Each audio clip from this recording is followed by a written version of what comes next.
টানা কয়েকদিন বৃষ্টি হওয়ার কারণে সমগ্র উত্তর চব্বিশ পরগনা সহ রাজ্যের বিভিন্ন অঞ্চল বন্যা পরিস্থিতিতে পরিণত হয়েছে।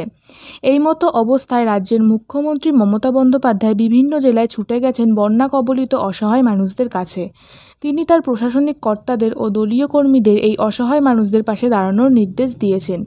সেই নির্দেশকে মান্যতা দিয়ে বারাসাত ২ নম্বর ব্লকের অন্তর্গত চণ্ডীগড় রোহুন্ডা গ্রাম পঞ্চায়েতের সত্যনারায়ণপল্লী অঞ্চলে জলমগ্ন অসহায় মানুষদের পাশে ত্রাণ নিয়ে হাজির হলেন বারাসাত ২ নম্বর পঞ্চায়েত সমিতির সভাপতি মনোয়ারা বিবি।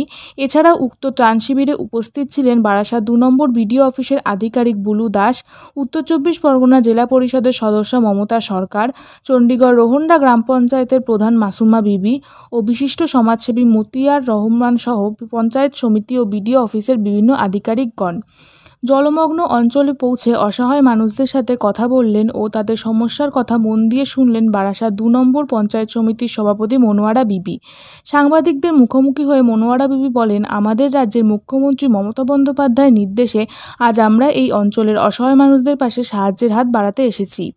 এই অসহায় জলমগ্ন জীবন থেকে কিছুটা স্বস্তি দিতে আজ আমরা বারাসাত ২ নম্বর পঞ্চায়েত সমিতি ও বিডিও অফিসের সহযোগিতায় জলমগ্ন মানুষদের জন্য চাল, মুড়ি, বিস্কুট ও বৃষ্টি থেকে রক্ষা পেতে ত্রিপলের ব্যবস্থা করেছি। তিনি আরও বলেন, শুধু সাহায্যই নয়, আগামী দিনে যাতে এই মানুষগুলি আর জলমগ্ন পরিস্থিতিতে না পড়ে সেই বিষয়টিও আমরা চেষ্টা করব। স্থানীয় প্রশাসনিক কর্তাদের এমন উদ্যোগ দেখে এলাকাবাসী বেশ খুশি। এক এলাকাবাসী সাংবাদিকদের মুখোমুখি হয়ে বলেন, আমাদের এই জলযন্ত্রণা দীর্ঘদিন যাবৎ চলে আসছে। বর্ষা আসলেই পুরো অঞ্চল জলের তলায় থাকে, কিন্তু এখনও পর্যন্ত কোনোদিন কোনো সরকারি আধিকারিক বা কোনো প্রশাসনিক কর্তারা আমাদের এই অসহায় জীবনের দিকে দৃষ্টিপাত করেননি। আজ এই প্রথম বারাসাত ২ নম্বর পঞ্চায়েত সমিতি ও বিডিও অফিসের আধিকারিকরা এসে আমাদের পাশে দাঁড়িয়েছেন। এর জন্য রাজ্যের মুখ্যমন্ত্রী সহ সমস্ত আধিকারিককে আমরা সত্যনারায়ণ পল্লীবাসীর তরফ থেকে অসংখ্য ধন্যবাদ জানাই।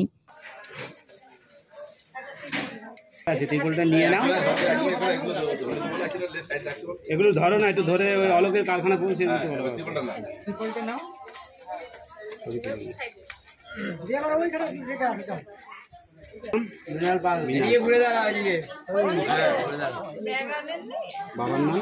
বাবার নাম বিমল পাল।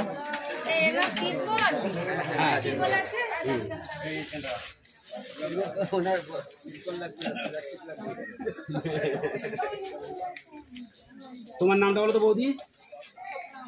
এদিকে যাও, এদিকে চলে আসো। হ্যাঁ হ্যাঁ,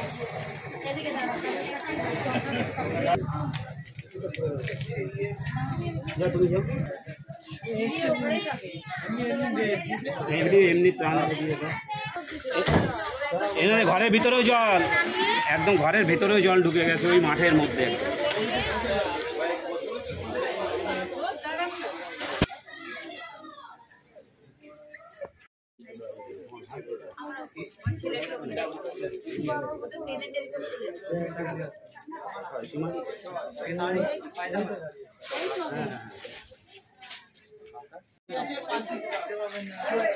এনাদের এমনি ত্রাণ দিয়ে দেবে, আমি বলতে পারছি না।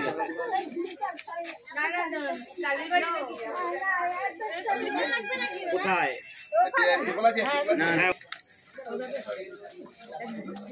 এনাদের ত্রাণ দিচ্ছে তো পরপর দুজন।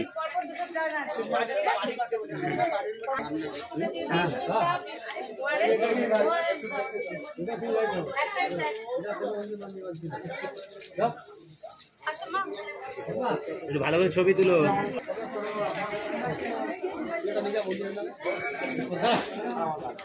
ঠিক আছে,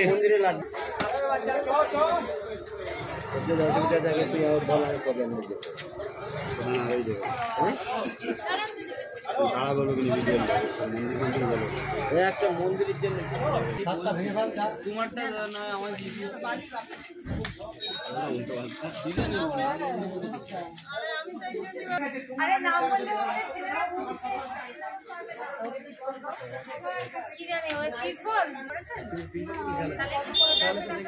যে ওয়েদার খারাপ বৃষ্টিতে আমরা কাল রাত্রের বেলা আমার মমতা ফোন করে যে দিদি আমাদের এখানে অনেক বাড়ি জলের তলায়, তারা রান্না বান্না করে খেতে পাচ্ছে না, তারা থাকতে পারছে না।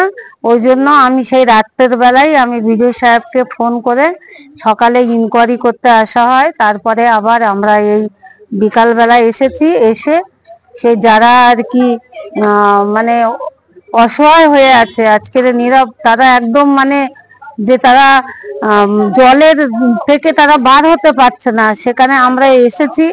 এসে তাদেরকে সামান্য কিছু ত্রাণ তাদের হাতে তুলে দেওয়া হচ্ছে। কোনো কিছু অভিযোগ পেলেন এই জল জমার ব্যাপারে? অভিযোগ বলতে এখান তো লোল্যান্ড, এখানে কম দামে জমি কিনে সব বাড়ি ঘরদোর করেছে। মানুষ ছাড়া তো মানে জমি ছাড়া মানুষ বেশি হয়ে গেছে। মানুষ সংখ্যা যখন বেড়ে যাচ্ছে তখন তো তাদের একটা বাস্তু করতে হবে, সেই হিসেবে তারা বাড়ি ঘরদোর করেছে। লোল্যান্ড এখানে সেইভাবে যদি একটু ভিড় দিয়ে উঁচু করে করতো তাহলে ভালো হতো। তখন জায়গা যেরাম পেয়েছে কিনেছে, কিনে কিন্তু তারা ঘর করেছে। এবং একটা মা বয়স্ক, উনি বলছিলেন 35 বছর কিন্তু আমরা এখানে বাস করছি, এখানে কেউ আসেনি, আজকে এসেছে, আমরা খুশি হয়েছি। যাই হোক, ওনার মুখের কথাটা শুনেও খুব ভালো লাগলো যে আমরা বিপদ আপদের মানুষের পাশে সামিল হতে পারি, যে আজকের সামিল হয়েছি। এখানে আমার জেলা পরিষদের সদস্য আমাদের মমতা সরকার দর, আমার পঞ্চায়েত সমিতির কর্মাধ্যক্ষ নারী ও শিশু সানজুদা বিবি, এখানে মাসুমা বিবি প্রধান, এবং আমাদের বিনয় বুলু দাস আছেন, এবং মতিয়ার আছেন, এবং এখানে রাজদীপ আছেন, আরো সব অনেকেই আছে। এখানে গ্রামের মেম্বারের হাজবেন্ড আছে। এখানে সুন্দরভাবে আমরা সবাইকে পরিষেবা দিতে পেরে নিজের কাছে গর্ব মনে হচ্ছে, যতটুকুই দিতে পারছি। ত্রাণের মধ্যে কি কি ছিল? ওখানে বিস্কুট আছে, মুড়ি আছে, ওআরএস আছে, এবং চাল আছে, তিরপল আছে। আমরা কিন্তু এগুলো মানুষের হাতে তুলে দিতে পেরেছি। আগামী দিন কি কোন রকম এই জল না দাঁড়ায় আর কি, সেরকম কি কোনো ব্যবস্থা করবে? অবশ্যই সেটা চিন্তা ভাবনা করবো আমরা। এখনই নিমাইদার কাছে আমরা ফোন করেছি, মন্ত্রী সাহেবের কাছেও ফোন করা হয়েছে। আগামী দিন আমরা যাতে এখানে জল না দাঁড়ায়, ড্রেনটা সংস্কার করার জন্য আমরা কিন্তু প্রস্তুত আছি।